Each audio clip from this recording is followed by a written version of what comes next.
एका ठिकाणी एका परिसरामध्ये राहणारी एक 27 वर्षीय महिला होती आणि या 27 वर्षीय महिलेची एका 38 वर्षीय पुरुषाबरोबर ओळख झालेली होती। आता ओळख झाली, ओळखीचं रूपांतर मैत्रीमध्ये झालं आणि मैत्रीमध्ये रूपांतर झालं की या दोघांचं एकमेकांप्रती प्रेम जरा मोठ्या प्रमाणात फुललं। मग प्रेमाचं एवढ्या मोठ्या प्रमाणात फुललं की यांचं फोनवर बोलणं चालणं हे मोठ्या प्रमाणात वाढलं। पण मात्र फोनवर बोलायचं सोडून या दोघांनी एकमेकांना भेटायचं ठरवलं आणि एकमेकांना भेटण्याचं ठरवलं असतानाच ती जी महिला आहे त्या पुरुषाबरोबर एका लॉजमध्ये गेली। लॉजमध्ये गेल्यानंतर त्या पुरुषाबरोबर लग्नाआधीच सुहागरात साजरी केली आणि यामुळं त्या महिलेची मोठी फजिती झाली आणि घडलं एक धक्कादायक प्रकरण, धक्कादायक घटना। नेमकं काय आहे संपूर्ण प्रकरण, कुठं घडली ही घटना हे आपलं अगदी सविस्तरपणे पाहायचं आहे। पण जर तुम्ही अजूनही आपलं चॅनल सबस्क्राईब केलं नसेल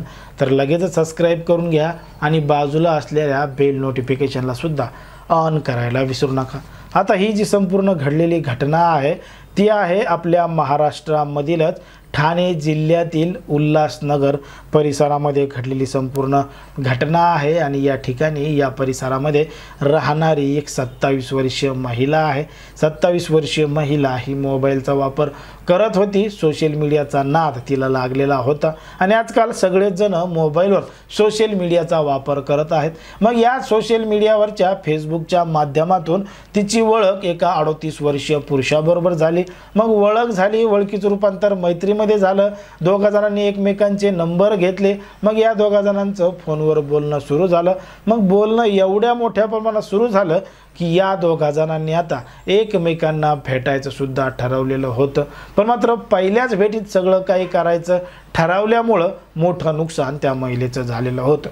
आता त्या पुरुषानं त्या महिलेला एका ठिकाणी एका परिसरामध्ये असणारी जी लॉज आहे त्या लॉजमध्ये बोलवलं।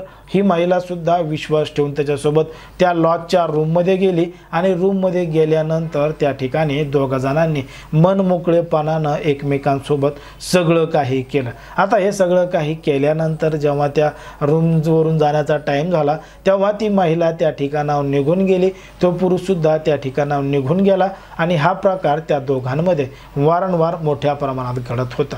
पण मात्र जेव्हा ती महिला त्या पुरुषाबरोबर लग्न करणार नाही अशी माहिती जेव्हा त्या पुरुषाला मिळाली तेव्हा त्या पुरुषानं त्या महिलेला तिचे ते व्हिडिओ दाखवले नको ते कृत्य करतानाचे लॉजवरचे आणि त्या महिलेला धमकी दिली, सांगितलं जर माझ्यासोबत लग्न केलं नाही तर हे व्हिडिओ सोशल मीडियावर व्हायरल करेल, मग तुझं काही खरं नाही अशी धमकी त्या महिलेला दिली आणि तिचे नको तसे व्हिडिओ तिला दाखवले। आता हे व्हिडिओ पाहिल्यामुळं त्या महिलेच्या पायाखालची जमीन सरकली, काय करावं काय नाही तिला काहीही समजलं नाही।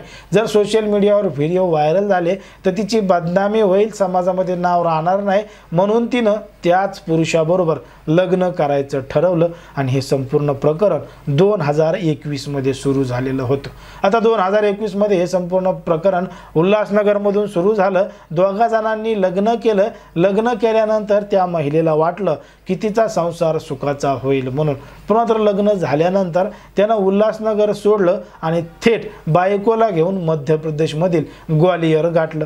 मग आता तो त्याच्या बायकोला आणि त्याच्या आईला घेऊन ग्वालियरला आला आणि या ठिकाणी आल्यानंतर तो त्या महिलेला म्हणजे त्याच्या बायकोला आणि आईला घेऊन राहू लागला। पण मात्र यानं त्या ठिकाणी त्याच्या बायकोवर सुद्धा अन्याय केला, त्याच्या बायकोला एका घरामध्ये रूममध्ये कोंडून टाकलं।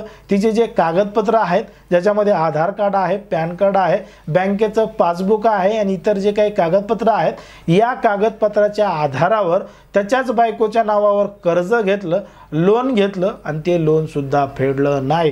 ते पैसे त्याला कमी पडले म्हणून त्यानं त्याच्या बायकोकडं हुंडा मागितला, तिच्या वडिलांकडून पैसे आण म्हणून दबाव टाकला, तिला मारहाण केली आणि घरामध्ये कोंडून टाकलं। त्यामध्ये तिचा नवरा, तिची सासू हे दोघं जण तिच्यावर मोठ्या प्रमाणात अन्याय अत्याचार करत होते आणि ती महिला हे सगळं सहन करत होती। कारण काय होतं, कारण की ती लग्ना अगोदर त्या पुरुषाबरोबर लॉजवर गेलेली होती आणि त्या पुरुषानं तिचा नको तसा व्हिडिओ शूट केलेला होता आणि तेच व्हायरल करण्याची धमकी देत ती महिला इथपर्यंत सगळं काही सहन करत होती. ती त्याचा दररोज मार खायची, तो तिला दररोज मारहाण करायचा. या त्रासाला आता ती मोठ्या प्रमाणात कंटाळली होती. मग एक दिवस कसं तरी ती घरामधून निसटली, जवळचं पोलीस स्टेशन गाठलं आणि पोलीस स्टेशनमध्ये घडलेला संपूर्ण प्रकार सांगितला. आता पोलिसांनी या संपूर्ण प्रकरणाची गांभीर्यानं दखल घेतली आणि तिचा जो नवरा आहे, तिची जी सासू आहे, या दोघांवर कारवाई करत त्यांना ताब्यात घेतलेलं आहे. त्यांची चौकशीसुद्धा चालू आहे. बघा, समाजामध्ये, देशामध्ये, राज्यामध्ये कशा पद्धतीच्या घटना घडतात. एकाला एकामेकांप्रती प्रेम आहे आणि प्रेमामध्ये जर या सगळ्या गोष्टी करायच्या असतील तर त्या लग्न करून केल्या पाहिजे, नाहीतर मग अशा पद्धतीनं घडू शकतं. दोघांचे संसारसुद्धा उद्ध्वस्त होऊ शकतात. नाहीतर मग काय काय घडू शकतं हे तुम्हाला या संपूर्ण प्रकरणामध्ये समजलं असेल. कोणाच्याही भावना दुखवणं, कोणाचंही मन दुखवणं हा आपला उद्देश नाही. समाजामध्ये जे घडतं तेच सांगण्याचं काम आपण या ठिकाणी करत असतो. म्हणून या संपूर्ण प्रकरणामध्ये ज्या पद्धतीनं घडलं त्याच्यावर तुम्हाला काय वाटतं हे अगदी स्पष्टपणे कमेंटमध्ये सांगा. आणि अशाच पद्धतीचे नवनवीन व्हिडिओ पाहण्यासाठी आपल्या चॅनलला लगेच सबस्क्राईब करा.